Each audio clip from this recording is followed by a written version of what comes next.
Bentornati a un nuovissimo appuntamento con le previsioni meteo. Iscriviti al canale per non perdere i prossimi contenuti. L'azione di una potente perturbazione che adesso si sta spingendo verso il centro Europa ha portato allagamenti e nubifragi soprattutto sul Veneto, sull'Alto Veneto, condizioni di maltempo al nord con la risalita di questa perturbazione che porterà comunque ancora piogge e temporali nel corso dei prossimi giorni, sempre sulle regioni settentrionali della penisola. Come vedete, l'instabilità temporalesca continuerà ad agire sulle regioni del nord con stabilità invece sulle regioni del centro-sud. Possiamo notare appunto dalla grafica l'azione di questo minimo depressionario che si spingerà appunto verso il cuore dell'Europa, verso il centro Europa, sulla Germania, e continuerà ad azionare correnti umide oceaniche pronte per portare di nuova instabilità fin dal mattino, che si formerà principalmente a partire dai settori pianeggianti per poi distribuirsi in modo irregolare, comunque con precipitazioni ancora frequenti e diffuse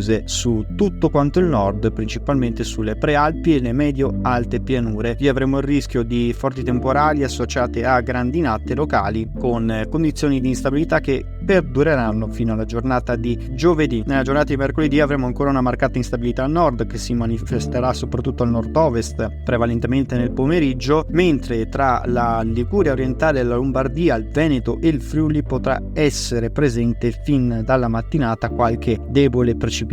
Ancora una volta durante le ore pomeridiane assisteremo alla formazione di forti temporali e rovesci, specialmente al nord-est, con fenomeni anche a carattere di nubifragio possibili soprattutto sulle alte pianure e le prealpi. Condizioni di tempo invece localmente instabile sulle zone appenniniche del centro, sulle aree interne qualche locale fenomeno montuoso potrà verificarsi sulla Sardegna. Condizioni di stabilità che poi torneranno in serata con solo qualche innocua precipitazione possibile in nuova formazione sulla Lombardia, sul nord-ovest nella nottata di giovedì, quando però avremo nuove marcate condizioni di instabilità proprio a partire dalla mattinata di giovedì, a partire dal nord-ovest, quando si formeranno nuove piogge a carattere di rovescio, e nel corso del pomeriggio si estenderanno rapidamente anche sul resto dei settori del nord, ancora una volta con rischio di nubifragi e di grandinate fino a piccole dimensioni. Poi comunque la tendenza sarà verso un'attenuazione sempre dei fenomeni in serata, seppur con possibile nuova ripresa dei fenomeni sul nord-est nel corso della serata nottata di venerdì, comunque a carattere locale. Le condizioni sarebbero invece più stabili al centro e al sud, dove continuerebbe ancora una presenza di sole con temperature che subiranno una ulteriore diminuzione al nord, con possibile ripresa dei temporali rovesci, questa volta più probabili sulle aree prealpine, sulle pedemontane nel pomeriggio di venerdì. Poco probabili invece le precipitazioni al centro e al sud, dove rimarrebbe più protetto da uno scudo anticiclonico. Maggior probabilità in questo caso di precipitazioni soprattutto sul Piemonte e sulla Lombardia. Tra la serata di venerdì e la giornata di sabato però la depressione che si era centrata sull'Inghilterra, sul nord-ovest dell'Europa, se ne formerà un'altra, in questo caso collegata all'annessa corrente sull'Europa centrale, nuovamente sulla Germania, così da riportare condizioni di instabilità sempre sulle zone prealpine e sulle alte pianure della Val Padana. In questo caso potrebbero nuovamente ripresentarsi dal pomeriggio dei rovesci e temporali proprio sulle